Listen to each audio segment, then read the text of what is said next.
Hi friends, welcome back to my channel Surya's Kitchen. இன்னைக்கு நம்ம restaurant ஸ்டைல்ல vegetable fried rice எப்படி பண்றதுன்னு பார்க்க போறோம். ஒரு panல 3 ஸ்பூன் ஆயில் ஆட் பண்ணிக்கோங்க.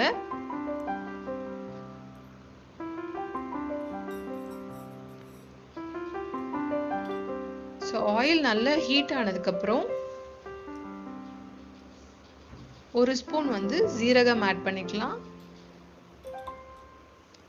ஸோ ஜீரகம் பொரிஞ்சதுக்கு அப்புறம் நம்ம எடுத்து வச்சிருக்க வெஜிடபிள்ஸ் ஆட் பண்ணிக்கலாம். நான் இன்னைக்கு கேரட்டும் கேப்சிகமும் எடுத்திருக்கேன். இந்த மாதிரி பொடியாக கட் பண்ணி எடுத்துக்கோங்க. ஸோ இதை கட் பண்ணி எடுத்து கேரட்டை இதில் நான் ஆட் பண்ணி வதக்கிட்டு இருக்கேன். அண்ட் இதோட கேப்சிகம் ஆட் பண்ணிக்கலாம். ஸோ வெஜிடபிள்ஸ் உங்களுடைய சாய்ஸ் தாங்க. கேரட், கேப்சிகம், நீங்கள் பீன்ஸ் அண்ட் கோஸ் எது வேணால் நீங்கள் இதில் ஆட் பண்ணிக்கலாம், ஆப்ஷனல் தான். இப்போ நான் இதில் கேரட்டும் கேப்சிகமும் எடுத்திருக்கேன். ஸோ இந்த வெஜிடபிள்ஸ்க்கு வதங்கிறதுக்காக ஒரு 1/2 ஸ்பூன் சால்ட் ஆட் பண்ணியிருக்கேன். ஸோ இந்த வெஜிடபிள்ஸ் ஹாஃப் பாயில்டாக இருந்தால் தாங்க ஃப்ரைட் ரைஸ் நல்லாயிருக்கும். ஸோ நல்லா ரொம்ப குக் பண்ணாதீங்க, ஒரு 70% குக் ஆனாலே போதும்.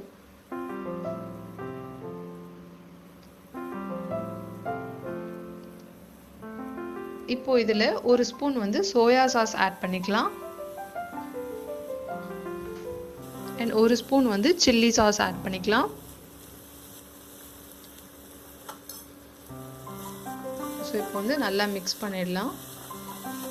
இப்போ இந்த ஃப்ரைட் ரைஸ் பார்த்தீங்கன்னா நான் நார்மலாக நம்ம வீட்டில் யூஸ் பண்ணுற ரைஸ் தான் நான் ப்ரெஷர் குக்கரில் வேக வச்சு எடுத்திருக்கேன். அது வேக வச்சு ஆற வச்சுருக்கேன். ஸோ இதை ஆட் பண்ணிக்கலாம். நீங்கள் ப்ரெஷர் குக்கரோ இல்லை வடிக்கிறதா இருந்தாலும் சரி, நீங்கள் நார்மலாகவே ரைஸ் வடிச்சிட்டு அதை இந்த மாதிரி கொஞ்ச நேரம் ஆற வச்சிங்கன்னா நம்ம இந்த மாதிரி உதிரி உதிரியாக நமக்கு கிடைக்கும். ஸோ நீங்கள் வடிக்கிறப்பையும் சரி, ப்ரெஷர் குக்கரில் வைக்கிறப்பையும் சரி, கொஞ்சமாக சால்ட் ஆட் பண்ணி வடிங்க ரைஸை. ஸோ இப்போ பார்த்தீங்கன்னா சால்ட் ஆட் பண்ணி தான் நான் வடிச்சிருக்கேன். ஸோ இந்த ரைஸை இதில் ஆட் பண்ணி நம்ம ஜென்டலாக மிக்ஸ் பண்ணி விட்டுடலாம். ஸோ இந்த மாதிரி ஈவனாக நம்ம மிக்ஸ் பண்ணிடலாம். ஸோ மீடியம் ஃப்ளேம்லேயே வச்சு மிக்ஸ் பண்ணுங்கள். இந்த சூடு ஏறினா தான் அந்த ரைஸ் நமக்கு ஒன்றோட ஒன்று ஒட்டாது. இப்போ ஒரு 1.5 ஸ்பூன் அளவுக்கு ஃப்ரெஷ்ஷான பெப்பர் பவுடர் ஆட் பண்ணிக்கலாம். ஸோ ஆட் பண்ணிவிட்டு நல்லா மிக்ஸ் பண்ணி விடுங்க. இது மீடியம் ஃப்ளேமில் வச்சே பண்ணுங்கள். ஸோ பார்த்தீங்கன்னா ரைஸ் பாருங்கள் எவ்வளோ சூப்பராக இருக்கு பாருங்கள், ரெஸ்டாரண்ட் ஸ்டைலில். இப்போ ஒரு handful of spring onion add பண்ணியிருக்கேன். ஸ்ப்ரிங் ஆனியன் இல்லைனா நீங்கள் கொத்தமல்லி கூட ஆட் பண்ணி இதை இறக்கிடலாம்.